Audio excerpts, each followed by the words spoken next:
Okay, so now that the film it's completely ready to be installed, what I want to do next is I want to clean this glass outside again because I already placed water in here. I want to make sure it's nice and dry and clean. And I'm going to clean this glass on the inside to install the film, okay? But there are several ways to apply this film. You can top load, meaning you put the top over here, adjust, leave half of the liner here, then put the glass up and do the bottom.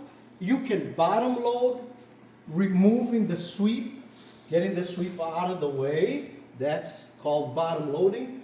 Or you can bottom load without removing anything by using a speed loader tool. So I'm going to get the glass wet over here. I don't want the door panel to be all wet, so I'm going to try to avoid that. I'm going to use this plastic over here in between the sweep and the glass, just to give me more space and more protection for the door panel.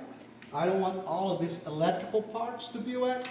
And I'm also going to use the speed loader over here.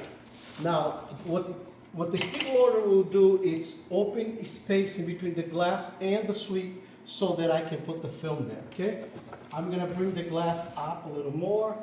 I am going to spray, scrub, and squeegee.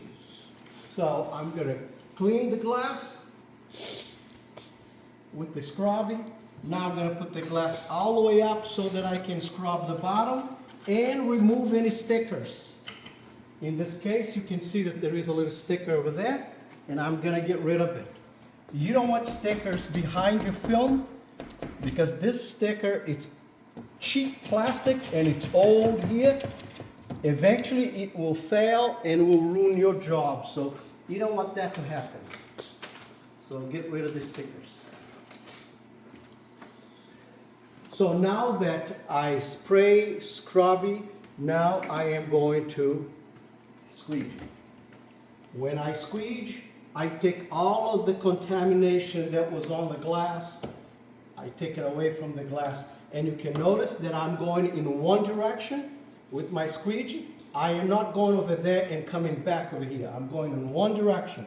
I'm leaving all the contaminants over there. Okay? Now I'm going to wipe it over here. I'm going to wipe the top. I'm going to wipe that side. And usually I go further. I am going to flood or flush, depending on how you want to call. I can use a tool like this, a chink. And I can open the space over there just to flush all of that contamination. I'm going to flush the bottom and the corner, and I'm going to put the glass down enough so that I can have access to the top edge.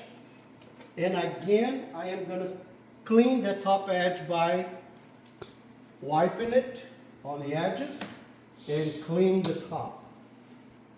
That should be enough. Now I am going to wet the glass for the application.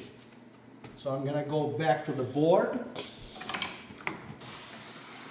First sprayer, it's to spray the liner so that you don't have static when you pull the liner off. Otherwise, it's going to be catching everything and pulling to the film. I get the film wet. I'll flick in the bottom. I'll get the tip of my fingers wet, flick the bottom, hold 3/4 high, 3/4 high, stretch it, and I'm going to apply it to the glass. Now, as I mentioned, my goal here is to get the film on the glass without touching everything around. So I'm going to use this tool over here, the speed loader, to open the space over there. See, the film is going down. I'm going to get it down below the edge of the glass, and then I'm going to go inside of the channel. Just to give me enough space on this side over here to go inside of the channel. Now I'm going to move my tool back this way to open the space over there, and look how the film slides down. And now I'll put the film on the glass over here. and I will slide down and sideways at the same time, okay? So now the film is inside, and I'll make my adjustments on the edge. I want a micro edge. The film cannot be going over the edge. The film has to be below the edge, just a micro edge, okay? You can cut and we'll do the squeeging pattern in another video.